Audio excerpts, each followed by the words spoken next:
What is good, everybody? Welcome to another Niners Nation podcast. This is Under Review with Stats and Vish. Vish is going to hop on shortly, just as soon as he gets through with some work stuff.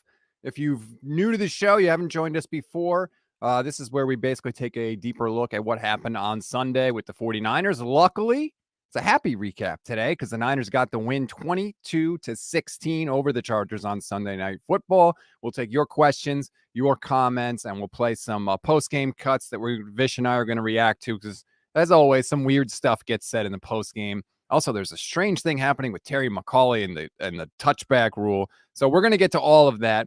Before we do, I just want to remind you, please rate, review, and follow the Niners Nation Podcast Network. We always love your reviews. If you leave it, we will read it. Also want to give a shout out to HOMAGE. They have the absolute best 49ers gear out there. It's different than the stuff you see on NFL.com. It's different than the stuff you see anywhere. Case in point, I got my Victory Monday shirt, which you can see if you're watching on YouTube or Twitch or anything. Victory Monday, baby. And it is for the 49ers, which is absolutely fantastic. And we got a lot to break down in this one, as I'm just getting a text from Vish here. Hopefully we can get him working here as I stall for a half a second. I thought the defense was incredibly impressive on Sunday night and not getting enough credit because they absolutely shut down the Chargers. They basically had one good drive. And other than that, D'Amico Ryan's unit was friggin' masterful. So they don't get enough credit because the offense kind of didn't really hold up their end of the bargain. They scored 22 points. They had no problem driving the ball down the field, no problem going up and down the field. But they couldn't cash it in when they got there. That was the frustrating part. You don't get any points for going up and down the field. So, all right, let's see. Vish is here. What's up, Vish? You got me? Yeah, what's up? The link I've been trying to join since, 11:59 Central Time. The link kept removing me. I kept coming in, hearing your voice, and kept getting removed. I'm not sure what the issue was. Yeah, you kind of sound like Kyle Shanahan there, Vish. Oh, well, we drove up and down the field. We just didn't score touchdowns. Right, but we had 400 yards of total offense, Rob. Right here, look at us right here. We're going to give you 1 hour of a show, but for the third straight time, I'm 2 minutes late. Stock down. No, it's fine. Don't worry about it. I was just talking about the offense and how frustrating it is that they haven't scored. Let's just jump right into it, Vish. Here's Kyle Shanahan after the game talking about the offense. And he's on mute. Boy, we are really rolling here. All right, let's try this again, shall we? Kyle Shanahan talking about the offense. I don't get too caught up. And then we had 400 yards offense. We were 2 for 5 in the red zone. I think we got a lot more points if we can score a touchdown on those on those plays instead of field goals. I didn't feel like it wasn't that we couldn't move the ball or do stuff like that. I felt like guys made a lot of plays. I felt I don't know how many we averaged a play, but I know we were moving it. We were the better offense today. We just got to score more touchdowns, and that's about certain plays and trying to get in there.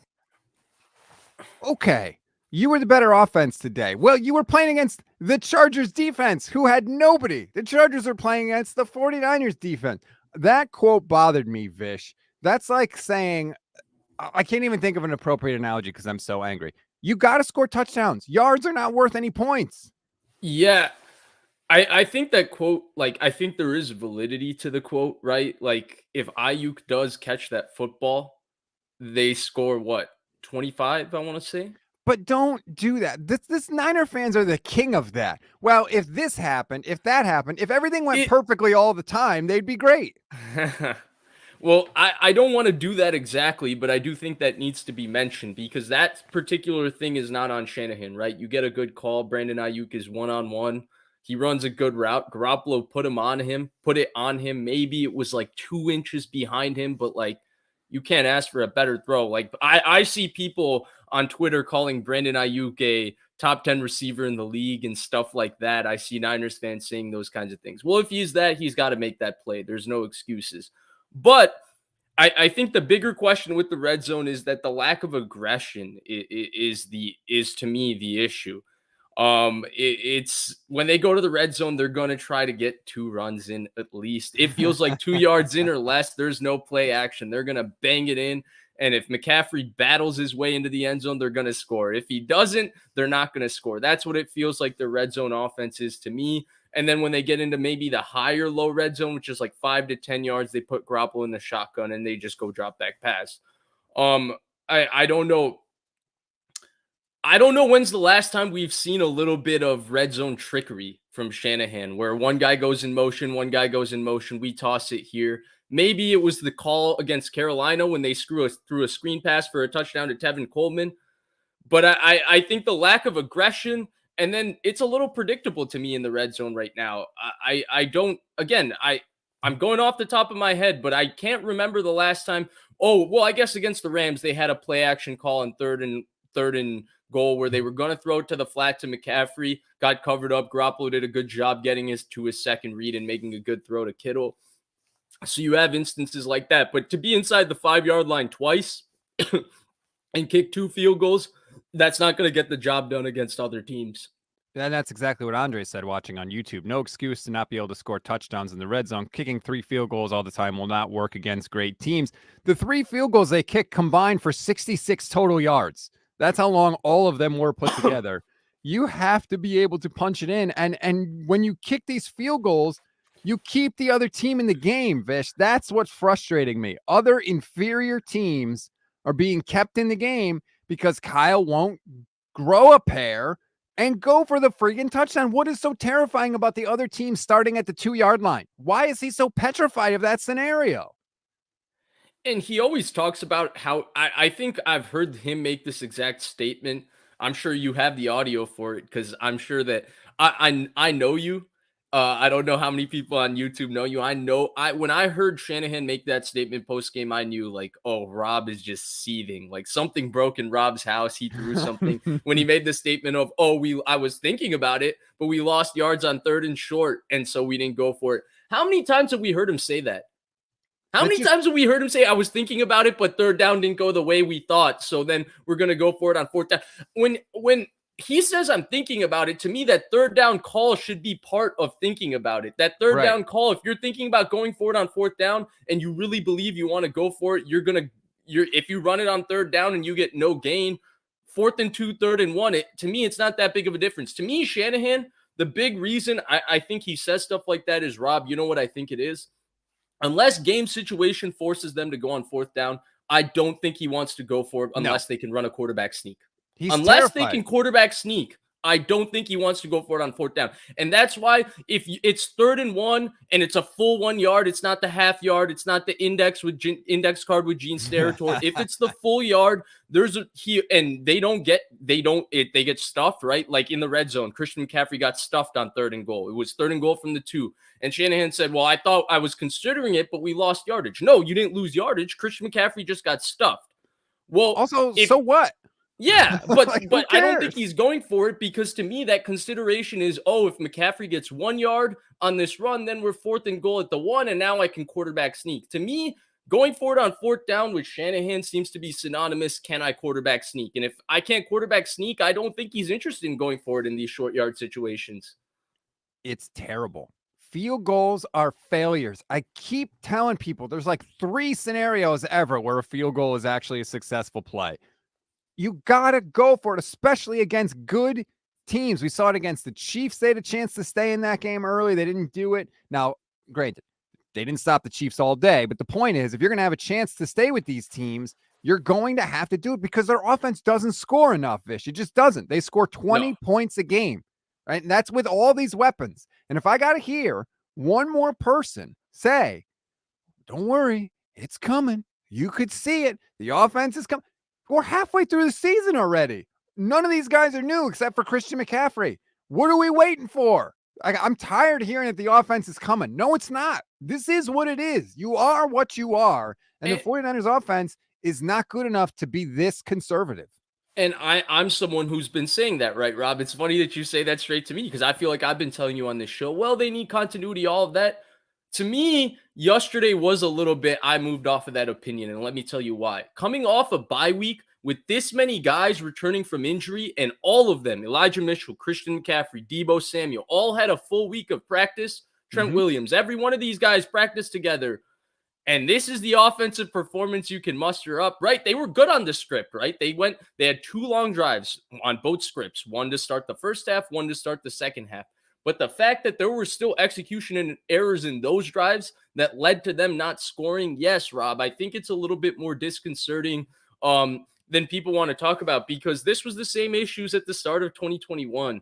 And really, there's been only one stretch within the 2-year stretch that we've seen this core, like this group with Trent Williams, Kittle, Debo, Ayuk kind of at this level playing together. It's that one stretch when they moved Debo to running back, and they had 3 or 4 weeks last year at Cincinnati, at Seattle, and a few games in between versus Minnesota, versus Atlanta, where they had very good offensive performances. Besides that, it was an inconsistent offense early in the season where stats got skewed by a phenomenal week 1 performance against a horrible Detroit defense in 2021. And then it was horrible in the playoffs. And now, I mean, it's a good offense, right? They get yards. They're a top 10 offense in terms of yards, in terms of DVOA. They're scoring 20 points a game. And they have a guy in Deebo Samuel who had, 14 touchdowns last year? I mean, George Kittle is a big-time player. Christian McCaffrey has had 10-plus touchdowns in a season in his career before. It shouldn't be this difficult. I think here's to me the biggest indictment of the 49ers offense so far. And they won this game, so it's hard to be critical. But to me, everything feels so labored when I watch this offense, right? Yep. To go down the field against the Chargers, it's still a 14-play, 67-yard drive. There's no big plays. There's no bailout. Everything is we got to execute up and down the field. It feels labored, and I don't get why it's that way. It has never been this way with Shanahan's offense. It's not really Garoppolo's style because he's a little mistake prone, though to his credit, he's not been making as many mistakes this year. That's definitely credit to him, and that's part of why, they've had reasonable offensive success, but there's no pace to their offense. Everything's slow. There's no big plays. There's nothing. Everything is so labored, and I don't think you wouldn't expect to see an offense with Deebo Samuel, George Kittle, Brandon Ayuk, Kyle Juszczyk, Christian McCaffrey, and Elijah Mitchell on the field against a defense that's, down to their version of their defensive tackles, which is basically them starting it would be basically the 49ers equivalent of not having Eric Armstead, Javon Kinlaw, and then losing Hassan Ridgeway and Kevin Givens in the game. That's what happened to the Chargers yesterday. And still, it looks so labored to me for the 49ers to go up and down the field, let alone they didn't have Joey Bosa, who's their best player. So I think that's really where I draw the concern, right? It's not the points. It's not really what Shanahan says. It's the fact that every week for this offense to score points, it has to be a 14-play, 80-yard, 7-minute drive, and each play has to be executed correctly. And if you get one holding penalty, you're 10 plays into the drive, you've kept the ball for 3 minutes, you're dominating. Jake Brendel gets one holding penalty, you get put in the 1st and 20, bang, your drive's over, you're kicking a field goal. That's my problem with the 49ers offense. I totally agree. And I keep seeing this, and this is bugging me. TC watching on the YouTube page. Kyle Shanahan has no clue what to do. The brains left and is in Miami. Except here's the problem. The offense looked like this with Mike McDaniel in the building. Like it's such a lazy thing to say, oh, it was all Mike McDaniel and he's gone now. No, the offense did the same thing when McDaniel was in the building. This is the frustrating part. It's irrespective of the opponent, Vish. The 49ers offense stops itself. What did we say all week last week? Chargers give up 5.7 yards per carry. They're giving up 140 yards per game every year on the ground, 170 yards per game in their last 3. Yet the 49ers could barely run the ball against them. They couldn't run it at all in the first half. They picked it up in the second half a little, but they still only averaged, 3.8 yards per carry in the game, I believe it was. Everybody else averages 5.7. Everybody else in the league averages 5.7. And don't tell me, well, they were loading up to stop the run, because you think they weren't doing that against everybody else too? Of course they were. But that's the point though, Rob, right? You bring that up. And I thought I haven't been able to go back and watch. It's been a little busy morning for me. But I from the TV, I could see, the Chargers did a really good job varying up their fronts, varying up their pressures on how they were run blitzing. And they did a really good job varying those things. So I get it. They also, varied how many people they stacked at the line of scrimmage. All these things I understand to an extent, right? And to get 41 runs off with all of that going on is an impressive feat. Here's my issue, Rob. When you have Deebo Samuel on the outside, you have Ayuk on the outside, you have Kittle, you have Christian McCaffrey. If a team tries to play you that way and force you to throw the ball, it should be okay. Game over. Big play city. Right. Yeah, everything looks so labored though, right? And we saw that stretch when it became 13-3, when they had the stretch between the block punt and the Ayuk fumble. They had a drive in there that was 3 straight passes. No, it was 2 passes and 1 7-yard Elijah Mitchell run. And Chris Collinsworth made the comment on the broadcast, and he pointed out, he did a really good job of bringing this up. He pointed out how many people the Chargers had in the line of scrimmage and how they were forcing the Niners to motion out, spread it out, and throw. I mean, Drew Tranquil is not a good linebacker. Kenneth Murray is not a good linebacker. Derwin James is a hell of a player. I mean, Mike Davis, Sante Samuel, pretty good corners. Nasir Adderley is an okay safety, but it's not the Legion of Boom, okay? It's not the Legion of Boom. There's 7 All-Pros, 6 All-Pros on this offense. It shouldn't be this labored to be able to move the ball. It should be big play city. I don't know if it's a quarterback thing. I can't really put it on the quarterback because I feel he's played well. I don't think it's necessarily a play calling thing because I like the way Shanahan sequences his play together and all of that. But I do think it's an overall conservatism in philosophy that stems to the previous topic we were talking about in terms of 4th down aggression and stems to your favorite topic. And luckily, the 49ers defense is terrific, and they played great again yesterday, despite one drive where they really gave up points. Other than that, they were awesome. They're just more comfortable winning games with their defense. Well, then what the hell was the point of hiring Kyle Shanahan? Like, what was the point? Like, really? I don't know. And it's I do know. He's a great coach. Based on what? He doesn't have a great offense, right? He doesn't have a great offense. He's bad at managing the game, which we just talked about. He's now 26 and 24 against non-Rams teams since 2019. Oh, God. Like, and I don't want to trash on Kyle, but like, I hear people say that about him, and all I want to know is, what are we basing it on? If it's not the offense, and it's not the game management, and it's not the record, because his overall record is still under 500, what are we basing that on exactly? I think he's brought a lot of structure to the organization. He's brought philosophical consistency. I think there's a lot of things he does well. I also think he's a work in progress too, Rob. I mentioned it. He's also a young head coach. He's 43 years old. Yes, he's very young. Great at developing coaches. He's great at developing players. He does a lot of things well. So you would assume that he's going to grow over his coaching career. I think maybe the one thing that makes me a little worried about him, but I'm not that worried, is he feels a little rigid to me at this point. It feels square peg round hole a lot with this Niners team. It feels like, I feel like you're this player, so I'm going to use you in this way because it's easy to use you in this way for everybody else in our offense. That's kind of how I feel like what's happening to George Kittle right now. It's, well, George, for the sake of our offense, we need you to block like this. We need you to, only have a couple of catches a game. We're not going to really, the tight end screen, they used to run tight end screens all the time to just get George Kittle the ball. Don't do that anymore. They used to run this play action slide play, right? They tried to run one bootleg yesterday. They ran it against the wrong look.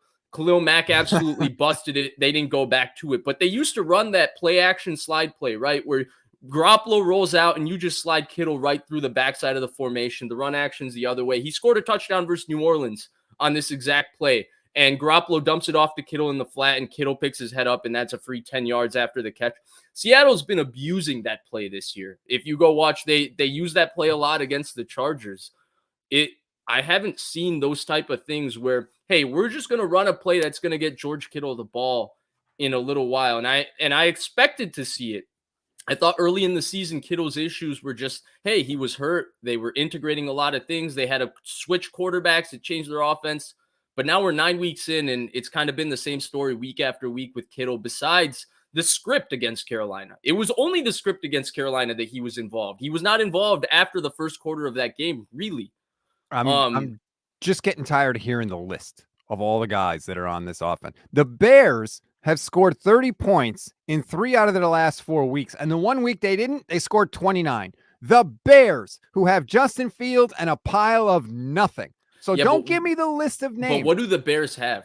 I don't care. The Bears have one thing that's the big difference, Rob. Great. Justin Fields is mobile. Awesome. I don't care. That's not an excuse. It's not the mobility. It's the explosive play element Justin Fields is bringing. This offense is not the same to me unless, because look, is it a Debo issue? I don't know. But last year, this offense looked its best when they were just getting Debo the ball, and Debo created explosive plays. It doesn't have to be a 20-yard throw down the field. You just have to create explosives, and Debo would do that for free because you throw a tunnel screen to him and you kind of block it halfway right, and Debo makes you look right and takes it for 40. Right. And even yesterday, he did that, right? They had a 3rd and 20. He nearly broke it. It looked like Debo last year, and that was his first catch with 4 minutes left in the 3rd quarter. But I think it's exactly that right now. There's nothing explosive about this offense, and executing like this is not their way to go. And when you get into the red zone and you have to execute, they're just not good enough to execute that way. And the quarterback, as well as he's playing, to execute at this level and be an offense like this, you need Breeze or Brady, guys who will never make a mistake, who will never miss a throw, who just play perfect, down in, down out. It's unrealistic to expect that. Garoppolo is playing well, but at this style, I think that the Niners' issues on offense are actually going to persist a little bit more than I originally expected. Oh yeah, this is who they are, because they're not changing anything. Kyle's not going to change. The players that they have are not going to change. And so this is what we got. I mean, they get in the red zone, Vish, first play, run up the gut, like just book it, mark it down. And like, I don't even hate that. Like, whatever, you're a running team. That's fine. But like, there's no creativity. Go look at the Chiefs in the red zone. They're doing 50 million different things to confuse you. When the Chiefs played the Niners didn't know which way was up in the red zone. Yeah. They kept handing the ball to friggin' Mecole Hardman. He kept scoring. Yet for the 49ers, I feel like the play calls get simpler and they get less interesting and they get more vanilla, and it's easier to defend them. Whereas when they're just driving down the field, they're doing all sorts of stuff. It's very, very, very frustrating, and it's got to be better, and I don't know that it will be. I do want to talk maybe a little bit about the couple of positives, because I do feel like Yes, we've good. been droning a little bit. But Okay. before we get there, there's one thing I want to touch on, right? Because the red zone point that you're making, I think, is more important because of who the coach is, right? And it's documented for everybody. I'm not going to bore you with the numbers. You can look them up yourselves. I think it's better if you look the numbers up and internalize them for yourselves. You don't need me to tell you. Shanahan's numbers in the red zone throughout his career have not been good. I think he has 3 top 10 red zone offenses: 2016 in Atlanta, 2020 with the Niners, and 2021 with the Niners. Don't quote me on that. That's just off the top of my head. But over the course of his career, he's always been a phenomenal coach in terms of no matter who's on his offense, they're top 10 in yards, which is an unbelievable accomplishment, right? That speaks to how good of a play caller he is. But they've never been good in terms of points scored and red zone efficiency. I thought 2021, their fix was temporary. It was, well, if we hand it off to Debo, 10 yards are in, Debo's going to score. It's just out of pure explosion, speed, balance, physicality, Debo is going to score. And that kind of bailed them out. But they have a history of not being good in the red zone. And that's where I wish, there was a little bit more, should I say dog? Is that the right word, to the 49ers media? When Shanahan makes a comment like, hey, it was just the red zone. Well, why can't somebody ask him? Well, Kyle, the red zone concerns seem to have persisted with you, over the course of your career and throughout this season. Can you explain what exactly is going wrong in the red zone? Because just saying that the red zone is the issue is not the solution, because it has been an issue over the course of time. Unfortunately, nobody asked that. Instead, there were some pretty bizarre questions after the game.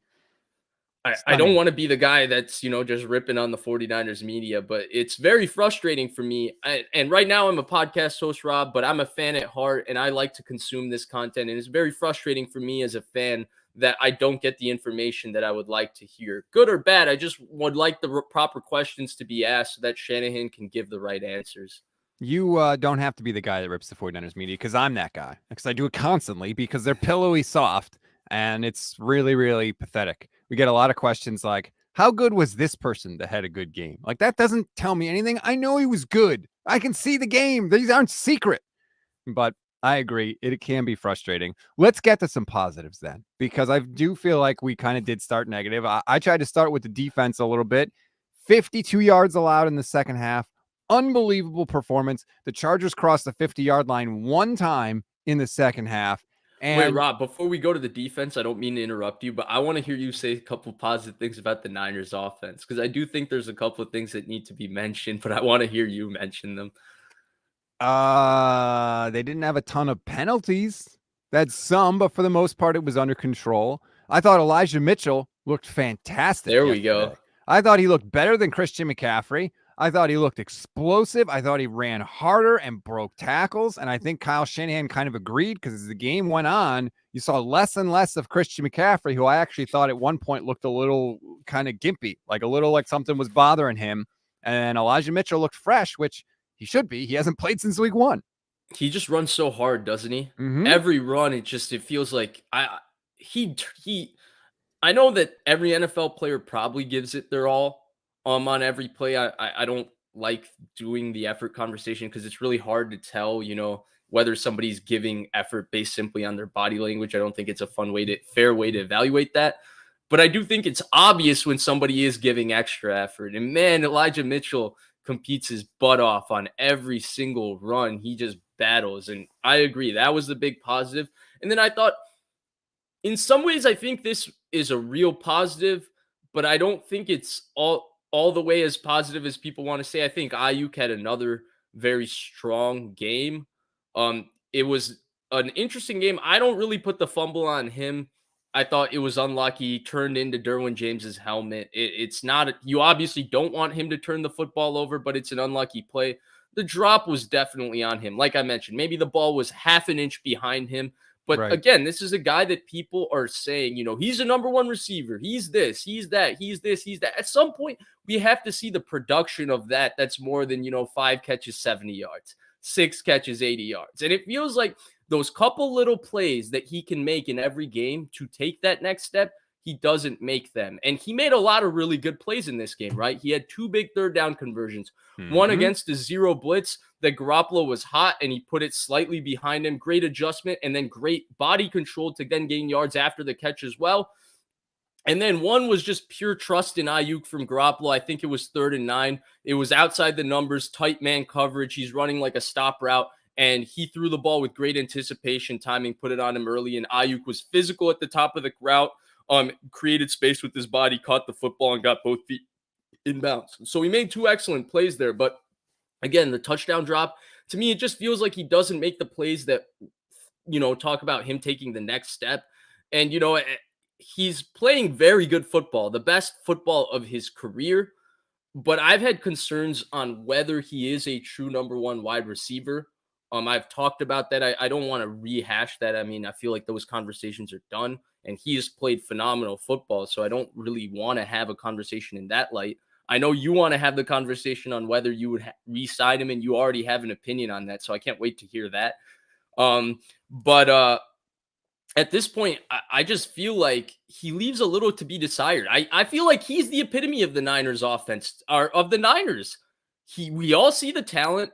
We see what he can do. We keep saying, well, we look at this, but this went wrong. That's why it didn't work out. But the production is what the production is. And right now he produces like a top 25, top 20, good receiver, a guy who would be a great number 2, who's a solid number 1, but he's not Justin Jefferson, Jamar Chase, Tyreek Hill. The other thing also is I feel like after the catch, I feel like he gets what needs to be get. He does a really good job of getting up the field. He catches the ball. He's explosive. He runs hard after the catch. But I don't feel like he ever makes a play that it's like, oh my God, Brandon Ayuk made that play. Nobody else was going to make that play. He just changed the game by making that play. And I feel like Kittle and Deebo Samuel have made those plays in years past in their career. Right now, it feels like they're trending their offense towards featuring Ayuk more, which maybe they should, because Ayuk has been probably the most consistent player on this offense besides maybe Aaron Banks from start to finish throughout this season. So maybe he does deserve that. But Rob, I like, at what point are we going to see the emergence? At what point are we going to see Brandon Ayuk have a game where Brandon Ayuk takes over the game? You don't trade multiple picks to get a trade up for a receiver in the first round so that he can be solid. First of all, I thought this was supposed to be the positive thing about the 49ers offense. And well, it is positive, all right? Over he played very well. He played very well. He's got 80 yards in 4 straight games. He really was like the only wide receiver that seemed like could separate enough where Garoppolo felt comfortable passing him the ball, except for Juwan Jennings on 3rd down. I like Brandon Ayuk. I think he's really good. I like him after the catch. I think that play against the Eagles where he hurdles the defender is probably like, that's Brandon what I'm Ayuk looking stealing. For. Where's that been?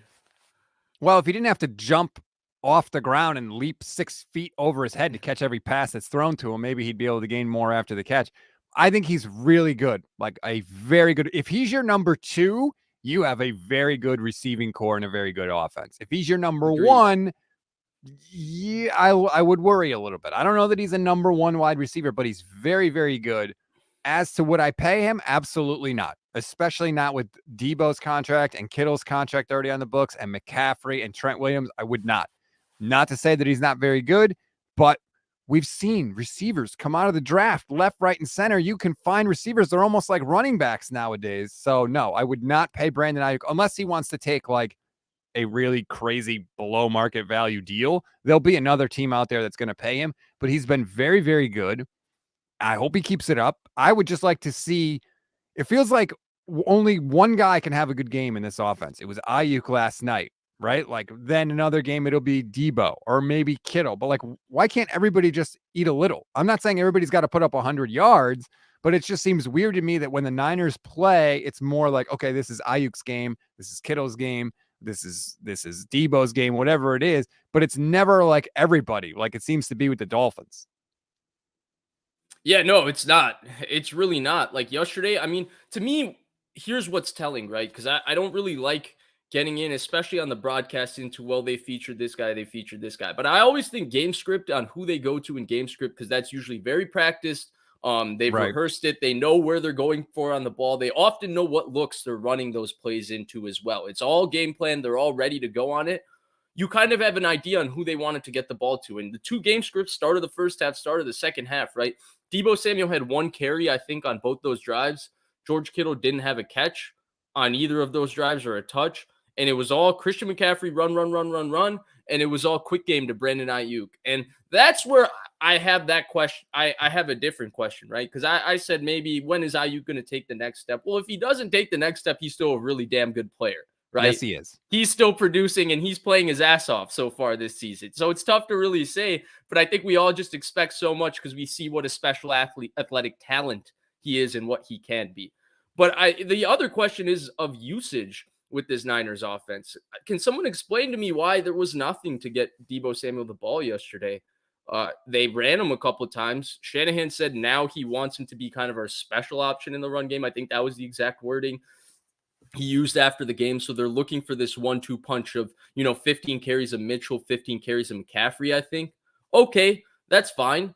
But, where was his screen to Debo? Where was getting Debo involved in this game? It felt like this game was just, okay, when we're going to throw, we're just going to be quick game to Ayuk, and we're going to just try and run it as much as I can. And I think it's a fair question to ask. I mean, there's way too many weapons on this offense and there's way too much talent, and they're not going up against that good of a defense that Debo Samuel, it shouldn't be this hard to get him the ball. It shouldn't be this hard to get George Kittle the ball. You said Miami does it. They do. Again, I'm commenting without having a full idea of what actually happened in that game.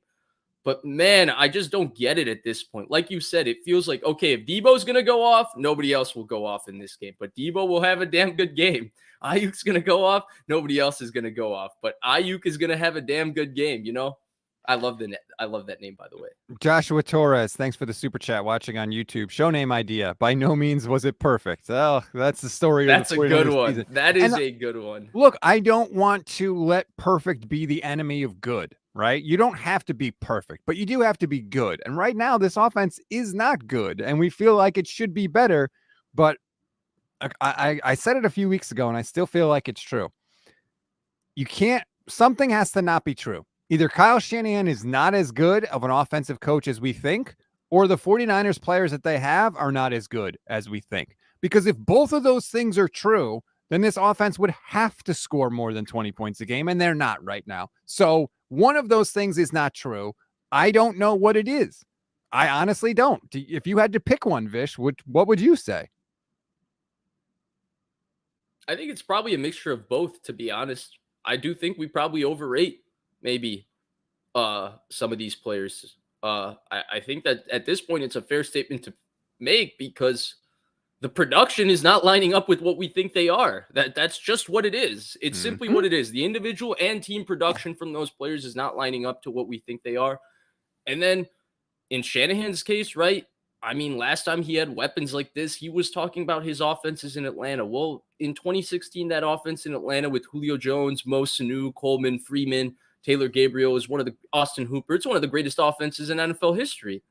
Well, it's, maybe he was talking about his Houston talent too, because he brought up Andre Johnson on that Greg Papa interview when Greg Papa brought up this exact thing. So he's talking Andre Johnson, Steve Slayton, Kevin Walter, Think Andre about that. Davis. Steve, like who other than Andre Johnson, that's a bucket of nothing. Like, Right. are those players any good? But those No. offenses with Matt Schaub at quarterback too were top 5 offenses. Right. That's why I'm saying either he's not as good or the players that we have aren't as good. Because if he can be a top 5 with Andre Johnson and randos who people forget even played in the league the second they You don't stopped like playing. Kevin Walter? No, I wouldn't know Kevin Walter if he was in this room with me right now. What about Andre Davis? Oh, fine. All right. Like, again, is he better than Ayuk? No. Well, chance. then what are we talking about here? Are any of Not those even guys better close. is Austin Hooper better than George Kittle? No. So what are we talking about here? That's why it's frustrating. I did want to mention this super chat. Thank you very much. I always give props to our offensive line. The line blocked well. They did all right. I think they definitely got stronger as the game went on. Yeah. I like that Kyle, like you could tell Kyle was like, all right, Christian Covington's down now too. They're getting tired. I loved that after the third down conversion to Ayuk, they hurried up to the line to give the ball to Christian McCaffrey. They didn't want to let the Chargers substitute, and the Chargers tried to substitute, and then they were offsides, and it didn't matter because McCaffrey scored. But I felt like that was the first time Kyle smelled blood in the water, and he went for it. It was funny because Chris Collinsworth had been calling for it all game, and then finally that drive, he had a little bit, you know how he talks, but he whined about it a little bit. He's like, I just don't get it with this offense. I mean, you have them on the ropes. They're so light at the defensive line. Why is there no hurry up, no pace? And then bang, next thing you know, they hit I think they hit the third down explosive to Ayuk against the zero pressure. First time the Chargers blitzed all game, and he rips the throw to Ayuk against the zero pressure, and immediately they get to the line of scrimmage, line up, and run the ball. And somewhere Rob Guerrera was punching his fist in the air with the utmost happiness, like, Kyle Shanahan, you did it. Yeah, I was punching my fist. I did like a double fist pump at that point because it was nice to see. Because, like you said, it feels so hard that when they finally score, you're like, okay, now I can relax a little bit. All right, can we get to the defense now? I've been wanting to talk about this defense. Let's talk about it all show because they deserve the credit. They are carrying this team, kicking and screaming to victories, Vish. 52 yards allowed in the second half. The Chargers only crossed midfield one time in the second half. And as you've pointed out and others have pointed out, on the field goals the Chargers did get, 2 of those 3 drives started in 49er territory through no fault of the defenses whatsoever. The Ayuk fumble and the blocked punt. So once again, this defense kind of gets screwed just straight up numbers wise, because if they didn't have those short fields, I don't know if the Chargers were going down the field and scoring other than that opening drive. And here's the big difference to me with the Niners defense and the Niners offense. The guys were hyping up on the Niners defense. Week in and week out, they have dominant games. Fred Warner, to me, it's the best linebacker in the NFL. I think he's taken a little bit of criticism more than he should have. The Chiefs game maybe is not the best game in his career. I thought he was overly criticized for his performance there. He's been terrific in the last 2 games since the Chiefs game. I thought he was also very good to start the year. It got a little overshadowed because Dre Greenlaw was flying and hitting everything that moves, no matter what team it was on, no matter where it was. Dre Greenlaw was hitting it.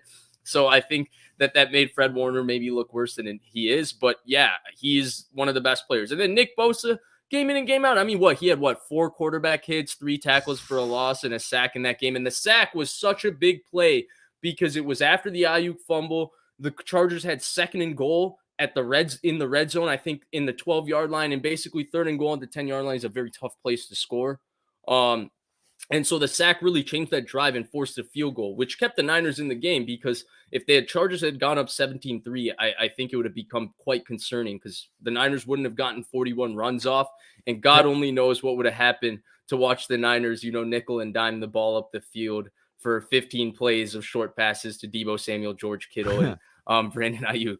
But I say all this to say the Niners defense was terrific yesterday. They had the two busts on the first drive, the first one on Dre Greenlaw, the second one on Talanoa Hufanga. They were playing what they call Reno coverage on that play. So Hufanga, if he goes vertical and outside, or if he releases vertical, Hufanga has him in man coverage. If he releases inside, Hufanga passes him off to Gibson. He released vertically. I don't know what Hufanga saw there, but he kind of drifted into the flat. And I think he thought he went inside, whatever, and he ended up running, he ended up releasing vertically, running an out route. Hufanga wasn't there. That was a touchdown play. It was the one mistake. He redeemed himself by, he's always right place, right time. There you go. Talanoa Hufanga right there. Intercepts the pass. There you go. Game over. But he redeemed himself there. But that was really their one blunder, I would say, in the game. The other plays were kind of just freak alien plays by Herbert where, hey, there's three people around me, but I'm so big that I'm going to throw it over you. The crosser throw that he hit. Oh my God, that was insane. When they showed the end zone view of that, I was like, I literally don't know how that ball got in there like that, but it's a mutant throw. That's who Justin Herbert is. Watching him throw is just ridiculous. Like, he's so big, but his release is like so quick and he's so accurate. So accurate. It's stunning to me. It's amazing that they don't score more. I mean, I know they had guys out, but to me, just let that dude throw. And I don't know how you could be as bad as they were. I want to get to this comment from Nick because it's pissing me off.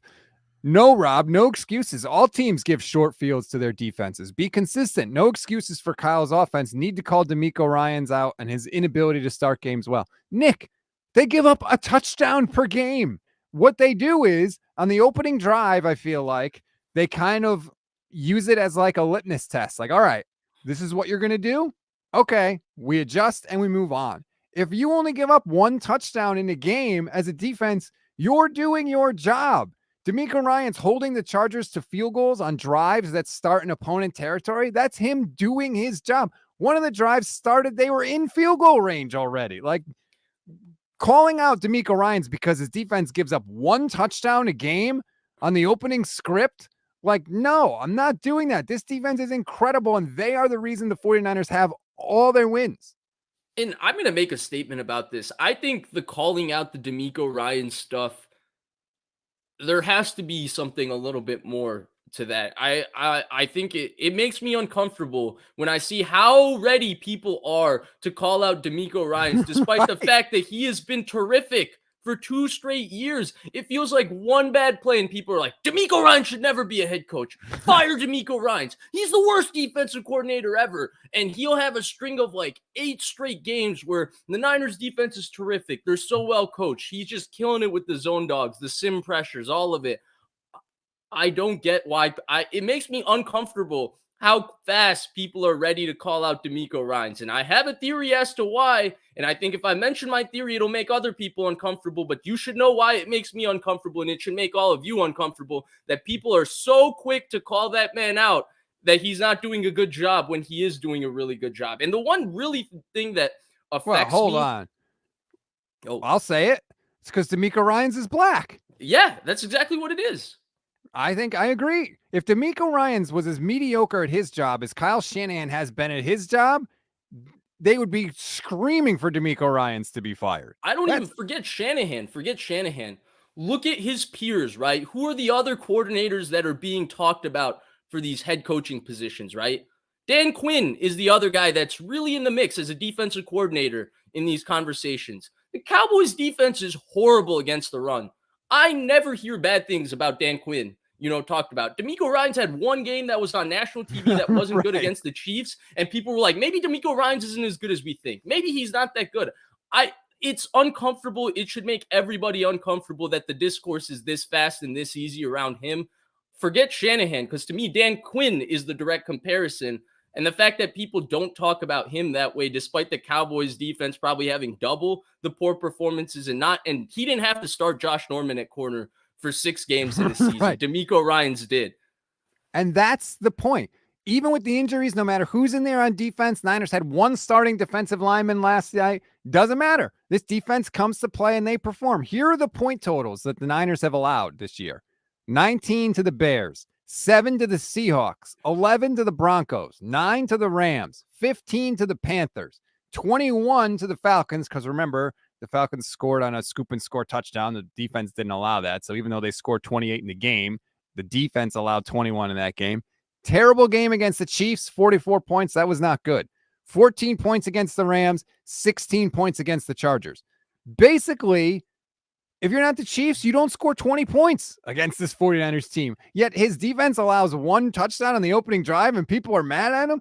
DeMeco Ryans is the savior of this season. We got to lay off DeMeco. He's great. Yeah, I mean, it's unreal to me, Rob. I don't really understand it at all. I mean, you lose a game where you allow 11 points. What did they give up against the Bears you mentioned? 19, right? So that's 3 games where they've lost, where they've given up less than 21 points. This Niners defense is as terrific as we expected, and they're doing it without Eric Armstead. Right. He's injured. They're doing it without Emmanuel Mosley, without Jason Verrett. If you look at DeMeco Ryans has had to change how he calls his defense now that Diamador Lenore is playing corner instead of Emmanuel Mosley. And they thought Jason Verrett would come back, and that would have been a massive upgrade. But the poor dude is just, I mean, people just wanted Jason Verrett to prove that he's the toughest human being in the history of human being because they just want that man to keep showing he can overcome adversity, and he continues to keep showing it. But yeah, this Niners defense it's terrific. It's really good. They always come through when they're supposed to. And the one thing I like to say, going back to Nick's comment, is they actually do a phenomenal job in sudden changes. The Niners offense is guaranteed for 1 turnover where they'll put their defense in opponent's territory and free agent in opponent's territory and field goal range, every single game. The fact that they kept that game to 13-3 early, incredible, is what allowed the 49ers to win that game to me. Yes. Because that game could have gotten away from them so quickly, but the Niners defense held up in 2 big sudden change spots. The blocked punt, which we'll get to the special teams. I think that deserves a conversation in its own right, but we'll get to the special teams. And then the Ayuk fumble, which we both agree was just kind of unlucky. Derwin James just had his head there and it happened to hit the ball. Like, what kind of luck is that? But yeah, it wasn't. Ayuk didn't, Ayuk had the ball tucked away. Right. It's just physics take over at some point. 2 more things I want to get to.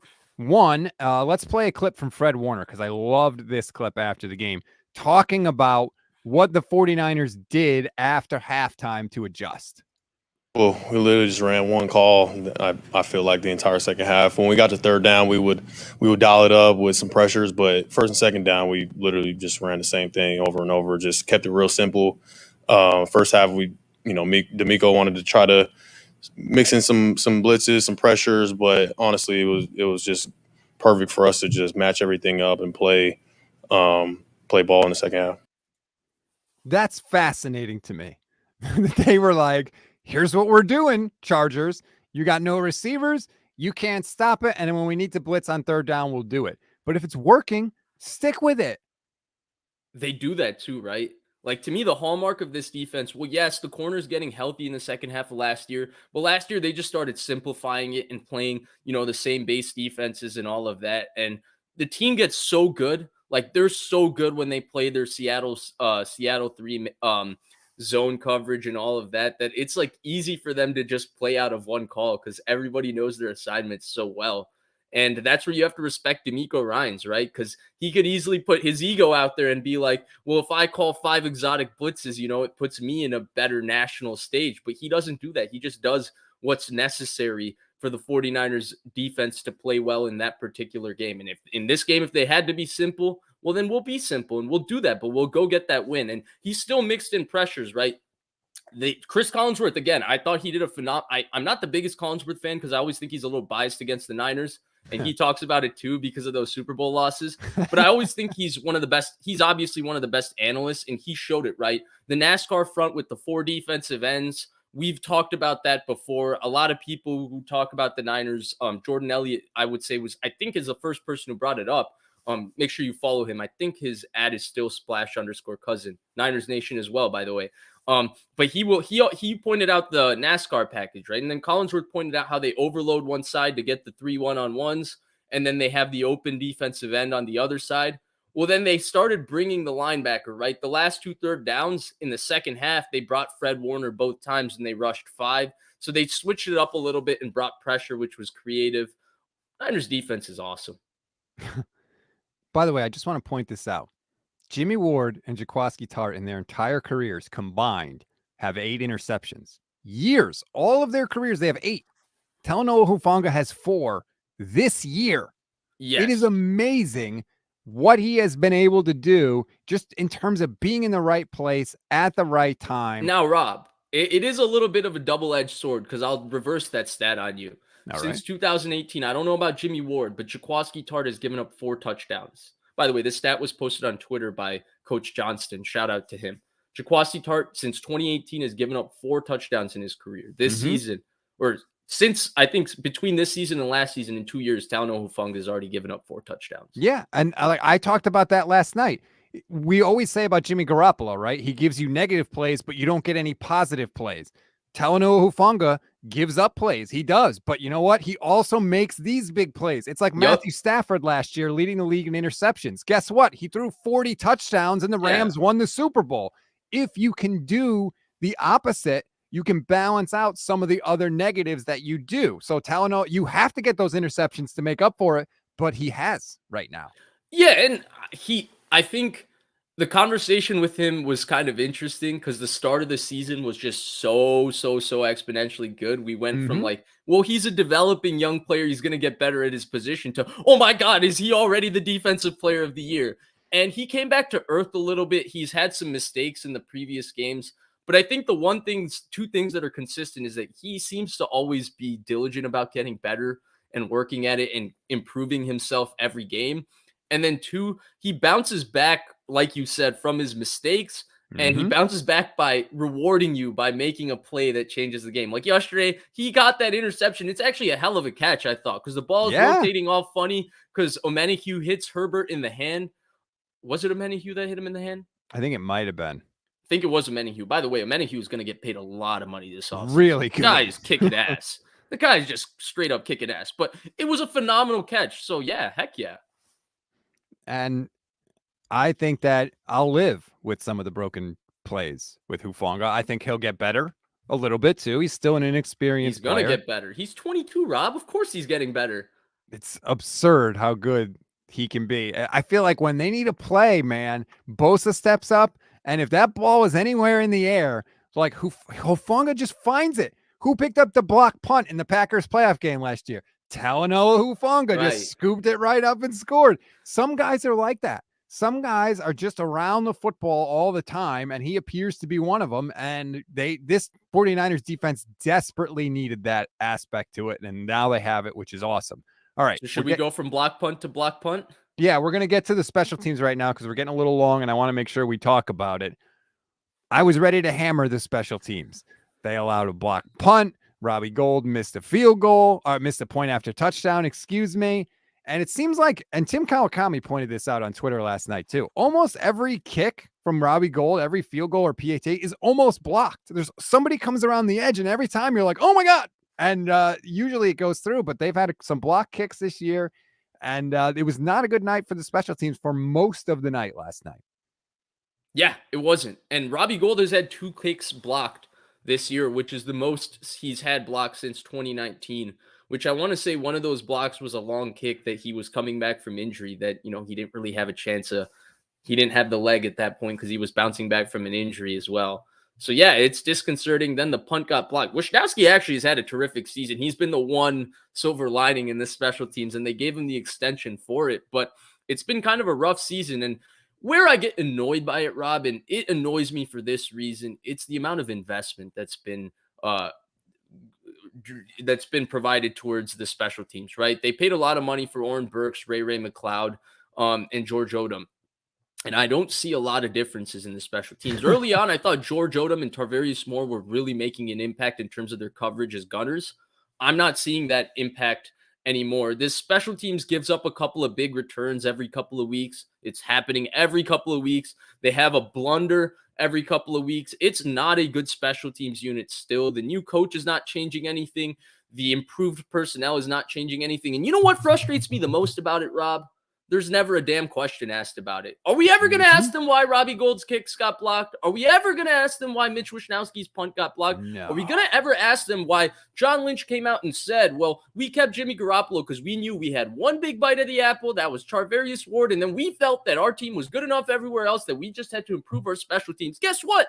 You didn't improve your special teams. No. You didn't. And when you want to talk about comparing them to the best teams in the NFL, the Eagles have a very good special teams. The Chiefs, Andy Reid teams historically always have great special teams, right? John Harbaugh was a special teams coordinator. Where's John Harbaugh now? He's a head coach. Dave Tobe is one of the longest tenured special teams coordinators in the NFL. He was the special teams coordinator, I think, in 2006 when the Bears went to the Super Bowl on defense and special teams behind Devin Hester. So that just kind of gives you an idea of his regard and his resume. And so all these better teams, or all these teams, not better, but these teams that we expect the Niners to be amongst, are not going to have these issues with special teams blunders. And when the margins increase in the playoffs, little things like this become worrisome. And the point about the kicks, I think, is really important, because even though only 2 have been blocked, I feel like Robbie Gould's misses on kicks have been more affected by the fact that people are getting really close to the ball rather than Robbie Gould himself is a diminishing asset and he can no longer kick. I do not think that's the case. I think Robbie Gould is still one of the most accurate kickers in NFL history. I think the uncharacteristic misses has to do more with people coming free and people getting near rather than it has to do with Gould himself. That is my theory, though. Nobody's ever going to ask a question about it, so we'll never know, because people are still more interested in, talking about, well, Kyle, did you think about going for it? And then Kyle will say, yeah, I thought about it. Oh, cool. And but instead, we won't ask him, well, Kyle, your special teams has really struggled this year. What's the issue? I do want to give Mitch Wishnowski a little bit of love, because he did come up with a brilliant punt in a crucial moment, as Jan watching on the YouTube page points out.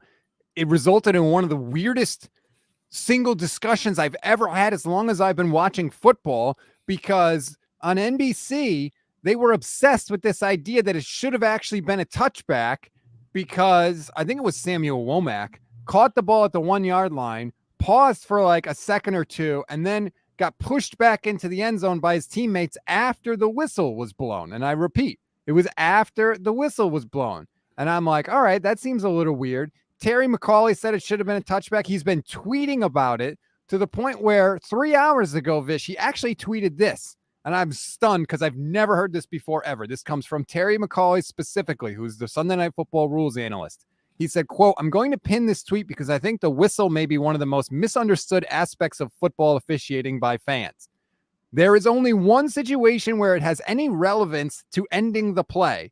That is when it is erroneous or inadvertent. In all other cases, the whistle is only used by the official as a signal to indicate the ball became dead by rule. It bears no impact on anything that happens before or after."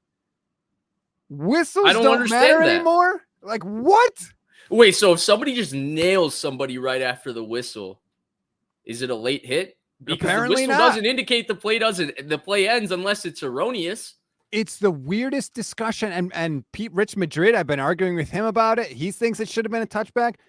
If you want to say the ref blew the whistle too soon, okay. I still think that's weird, because clearly, to me, Womack had control of the ball and the play was over. But if you want to talk about another thing, because Collinsworth, this is where he was most shameless to me, and this is where the bias really kicked in. And I tweeted about it too, because it really affected me. But he was trying to make the argument that Womack didn't come to a complete full stop, that somehow his momentum was constantly moving and he was an object in motion that stays in motion, which was, we could all see him get the ball, come to a complete stop, lean back, and then he got shoved. Like, what the hell was that, Rob? It was the weirdest thing I've ever seen. Womack is literally looking at the official who's got his hands up, signaling that the play is over. And there's a perfect side view shot of it, which I've tweeted out at Stats on Fire if you want to go look at it. The official has his hands up over his head, blowing the whistle. The play's over, and he's at least 3 steps away from the goal line. It was the weirdest thing, but NBC kept talking about it, and it was like, if this was such a bad call, the Chargers could have challenged it. Nobody on the Chargers even complained or anything. Right. And now Terry McAulay is saying the whistle doesn't matter. That makes no sense to me, because the whistle stops the clock. So, of course, the whistle signals the end of the play, because if it doesn't, then the clock should have been running. But the clock was stopped. it was such a bizarre play. I hope somebody asked the league about it because I'd actually like to hear like the official, like what happened, but it was just very, very strange. Yeah, I mean, yeah, it was a strange night of officiating for sure. I think that the false start was completely forgotten. The Chargers right tackle was jumping off sides. Yeah, right there you go. Chargers Andre, right tackle. I tweeted early in the game, like, damn, he's jumped. He's had like 2 or 3 false starts. He probably had 10 false starts in that game that wasn't called. Every time he would be in a staggered stance on a pass protection, and he would hit his kick step right before the ball got snapped. And they'd be like, Chargers right tackle, you're going against Nick Bosa. You have no chance of blocking him. So here, take your extra half second, and you're still going to get your butt kicked. isn't it amazing? You could hold Nick Bosa. Now you could start the play early before everybody else. Whatever you need to do to try and contain him, it's apparently legal now. And guess what? They still can't do it, Vish. I was so happy at the beginning of the year when I saw Nick Bosa's over-under for sacks was 11.5. I was cackling as I made the bet. He's at what, 9.5 already? It's absurd. He gets one every week. Did you put the house on it? I didn't put the house on it because Bosa could get injured, but I'm gonna make a nice little chunk of change in a couple of weeks. I'll just say that. Okay. I mean, you're probably gonna make it by next week because it feels like every game with Nick Bosa is just dominant performance. There you go, dominant performance. It's funny because our network, Niners Nation, tweeted, I think it was Kyle Posey who was running the Twitter, and he tweeted after the game. He's like, who was the MVP of the 49ers game? And I was like, oh, I'm going to get a good answer for this. And then I thought about it for a second. I'm like, oh, it's Nick Bosa. It's Nick Bosa every game. It's always Nick Bosa. He's their best player. He's their MVP. And every game he dominates. I agree. Because to me, he's the only guy where before every play starts, you're like, where is he? Where is he lined up? What does it look like he's going to do? What do we have to do? What do we have to change something? Every single play. He's the only one. Offense or defense. You could say Debo, but this year I don't think so because he's not running the ball as much. I think Bosa is the only one. And those guys, to me, go into a special category because there's not many around the league. And he is absolutely one, especially on defense. Not many of those guys go into that category. He's one. Micah Parsons is one. Aaron Donald is one. TJ Watt is probably another. And then Myles Garrett. Yeah, I guess. I think he's a little overrated. But if you want to throw him in there, that's 5. And I think that maybe that's it. Maybe the big Bosa, too.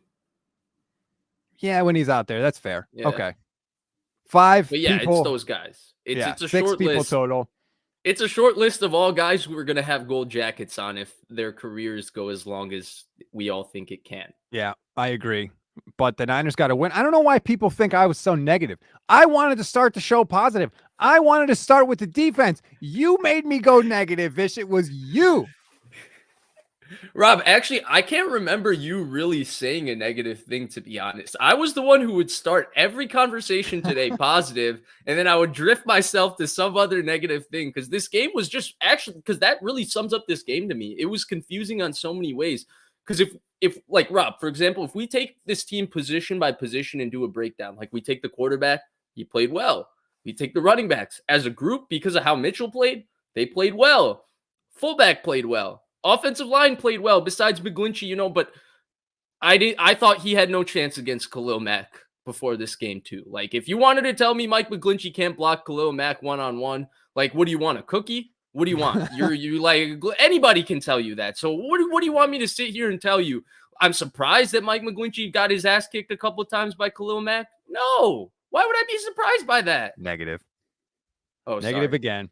By the way, I think it's from Mark. Thanks for the super chat. Vish is a bit of a Kyle Shanahan apologist. You are what your record says you are. That's right. Not Vish. a bit. Not a bit. Not a bit. And like, I don't want Kyle fired, but I'm definitely like, the bloom is off the rose. The benefit of the doubt has been burned through. Like, you got to see him for what he is. That's all I'm saying. And if you want to tell me he's a great coach, I just have to ask by what measure. That's all.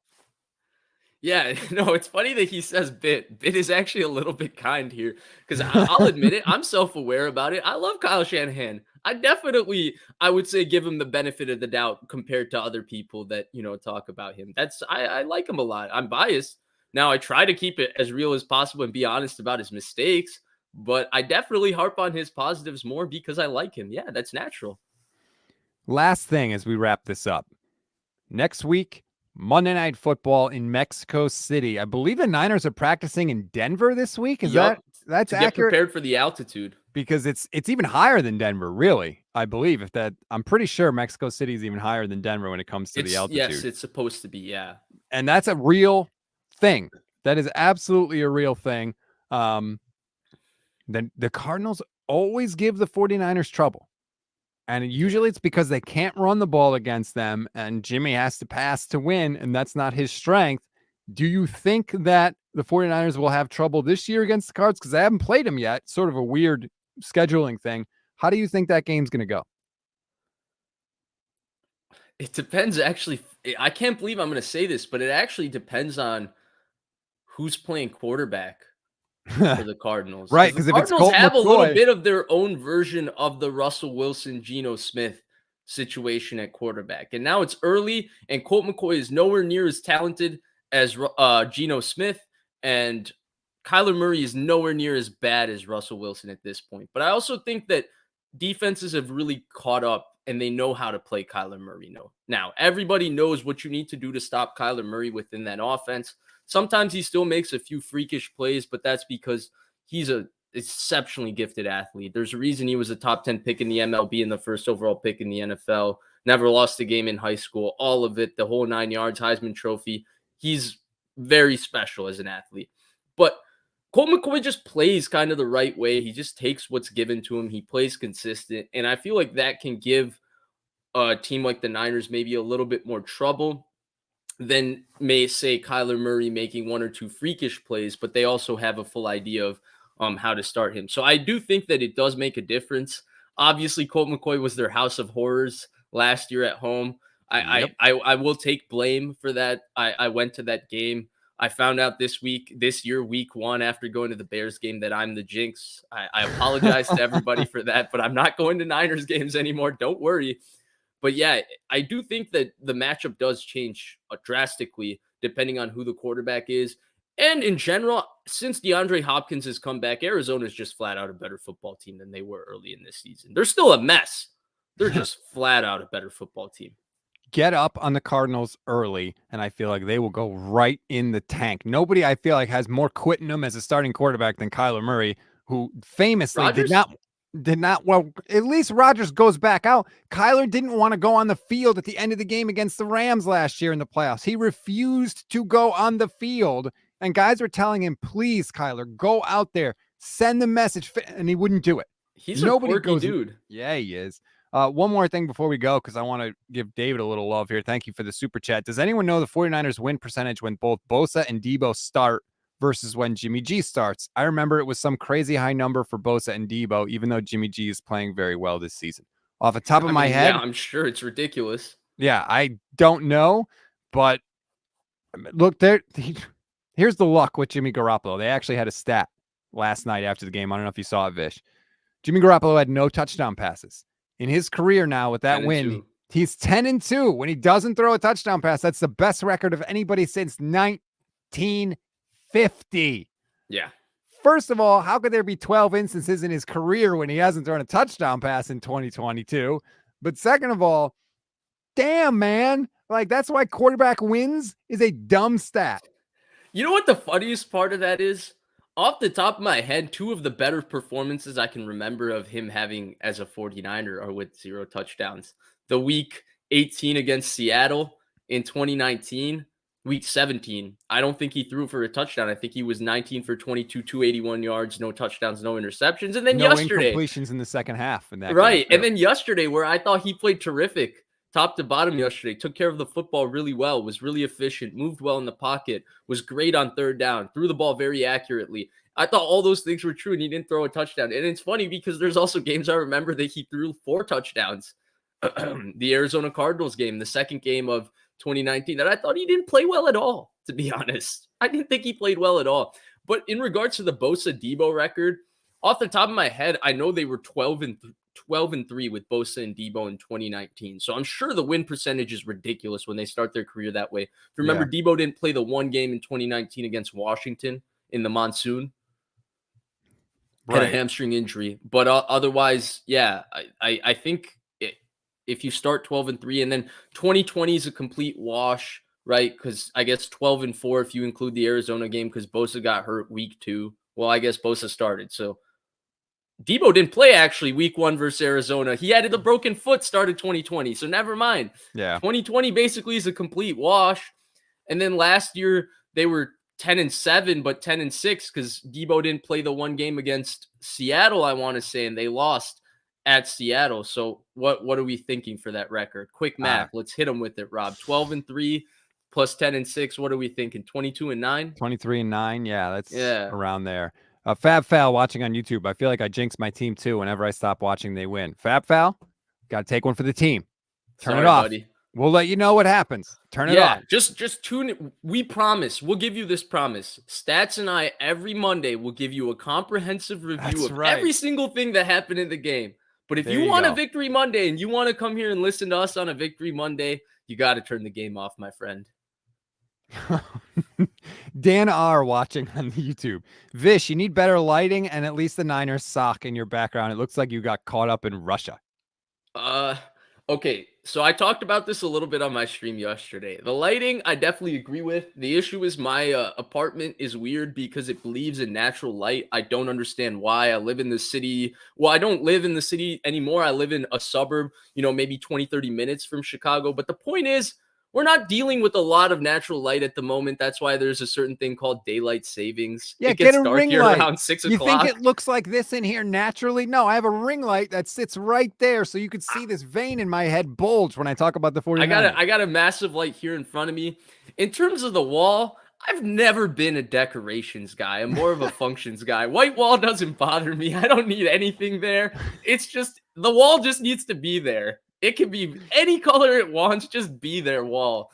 But I have heard a lot of feedback about it, and I do think it looks a little odd.